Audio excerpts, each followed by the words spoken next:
Bad comedies are often considered one of the worst kinds of movie. This is usually for two reasons. First of all, it's pretty well known that poor dramatic writing can often translate to good unintentional comedy, but a bad comedy is by very definition not funny.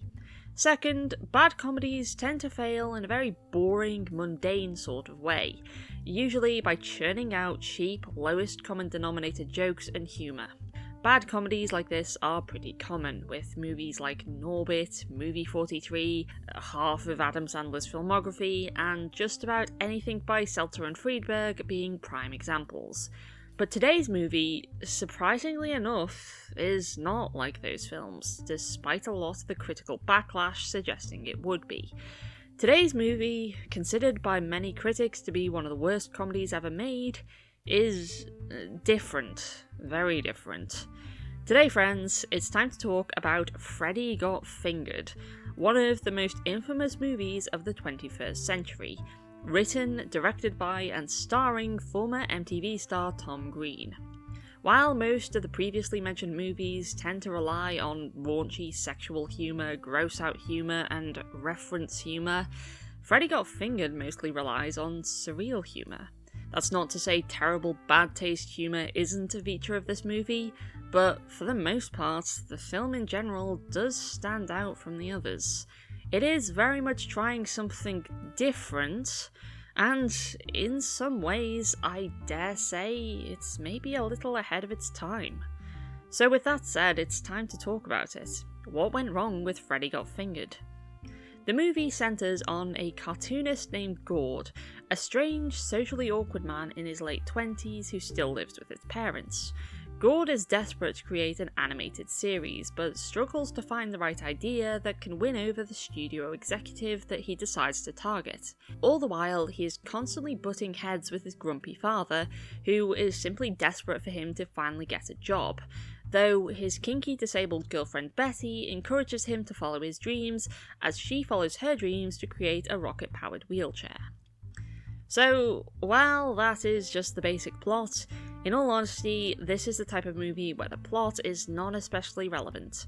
This is truly a movie where very little is accomplished beyond weird comedic sequences that go absolutely nowhere, and honestly it feels like that's kind of the point. The truth is, Freddy Got Fingered is effectively a vehicle for creator Tom Green to basically waste the studio's money for the hell of it, something that is pretty much implied in the story. As a result, a lot of the jokes and gags have absolutely nothing to do with the main plot, and a lot of these jokes are pretty much your standard shock humour, like Gord swinging around a newborn by its umbilical cord, Betty's weird fetish for having her legs beaten with bamboo, and scenes with animals that I am not going to describe as YouTube probably won't like it. These jokes are often pretty lazy and, like I said, bring absolutely nothing to the plot. But there are other jokes in this movie too, and while they may not be good jokes necessarily, they are very interesting to look back on in hindsight. Like I said, Freddy Got Fingered features a lot of surrealist humour, a lot of very random Dadaist anti-humour that at the time would have probably fallen flat, but nowadays, and I'm by no means trying to praise this movie, but I do think it was kind of ahead of its time. Like, so much of this surreal humour actually does feel kind of like it would be a lot better received by today's modern internet-savvy audiences. A lot of the random senselessness does feel pretty similar to modern internet meme humour. I'm being creative. Now, if you'll excuse me, I still have some work to do. Daddy, would you like some sausage? Daddy, would you like some sausages? Ultimately, when you take this into account, along with the likely reason for the film's creation, you come to realise that Freddy Got Fingered is effectively one big cinematic shitpost. When it comes to bad movies, usually they can be categorised as so bad it's good, so bad it's terrible, or so bad it's just mediocre. But Freddy Got Fingered likely falls into a different category, that being movies that are intentionally bad. Now, I don't know Tom Green's real intentions, so for all I know, what I'm about to say is completely false, and if so, I apologise. But it is widely theorised that he made this movie purely to troll the studio that, for whatever reason, decided to give him money.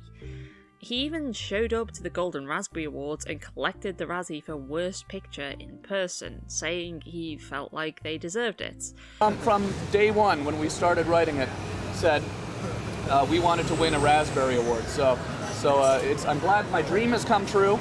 Some argue that this movie is a stealth satire of terrible comedy movies, and while there is evidence to suggest this is the case, I certainly wouldn't say it's doing a good job. A lot of the typical gross-out shock humour jokes are played entirely straight without any real satirical element to them, and as a result are not especially funny. You could argue that that's the point, that it's not funny because movies like that aren't funny, but there are better ways to satirise something than just doing that something badly and saying, "There, that's proof that this thing is bad."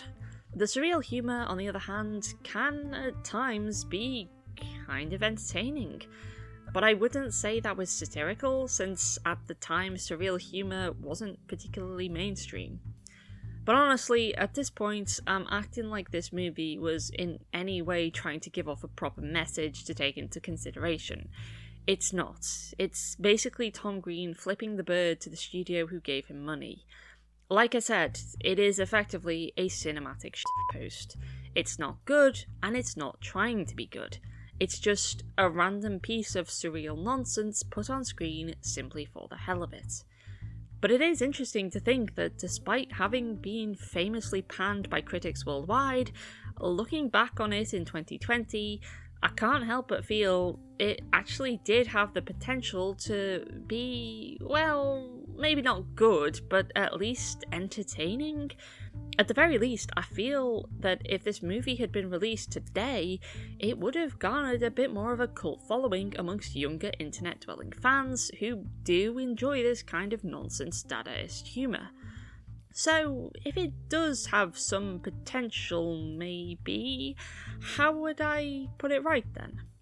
Well, in some ways, Freddy Got Fingered almost feels like two movies. One half is just trying to be a traditional bad comedy, with pointless gross-out, a typical underdog story involving a complete loser who makes it to the top, and over-reliance on shock value. But the other half is just random balls-to-the-wall surreal nonsense put to film. And honestly, this movie really could have used more of the latter. As weird as it is, the reliance on cliches and pandering humour actually make the movie feel a bit too subdued. While it goes too far in terms of gross-out humour, quite frankly, the scenes where everything is breaking down and nothing really makes sense are in some ways kind of funny, and could have gone further. Don't get me wrong, a movie that is nothing but surreal nonsense would probably suck, but I feel if the movie had cut out the pointless gross-out and been less subdued in its out-and-out weirdness, well, it might not have been great, but I feel it would have been a more appreciated cult classic. As I say, most bad comedies we all know and hate tend to be bad because they were nothing more than a cash grab pandering to lowest common denominator audiences. Films like Jack and Jill do not give a damn, but for the sake of profit, they try to hide it. Freddy Got Fingered, on the other hand, does not give a damn, and it wants you to know that. This movie is well aware of how terrible it is, and it does not care whether you like it or hate it. It is a directionless, pointless, bizarre mess that in some ways can, in fact, be laughed at. Is there a lesson to be learned from this movie? Well, no, not really. I guess I could point out that if you're trying to make a weird comedy that is effectively trolling the audience and studio, then don't hold back with the weirdness and drop the pointless cliches and pandering. But again, that would be assuming that the people behind this movie actually gave a damn. But to anyone watching this review, honestly, I'd say watch this movie. While critics may have trashed it, and rightfully so, I think all of them will admit that it's a pretty unforgettable experience, which is not something that can be said for most other trashy comedies. I wouldn't call it an enjoyable experience, but it's certainly an interesting experience, and I can honestly say that this is possibly the closest I've ever gotten to a genuine so bad it's good comedy movie. I usually end these reviews by confirming what went wrong, but honestly, this movie was trying to be bad and it succeeded in that. This is not admirable, but at the same time, I guess it's honest. Watch this movie if you want an intriguing look into pure, intentional garbage cinema. And if you don't want that, well, good. Thanks for watching the video. This was an interesting experience. I've been aware of this movie's existence for quite some time, having read a lot of the bad reviews of it, but it honestly wasn't what I was expecting, and I'm kind of ashamed to admit some of the weirder moments actually did get laughs out of me. If you've seen this movie, I'm very interested to know what your thoughts were, so leave a comment down below. Like, share, subscribe, and donate to me on Patreon if you can. Link to that in the description, and I hope to speak to you again soon. Goodbye.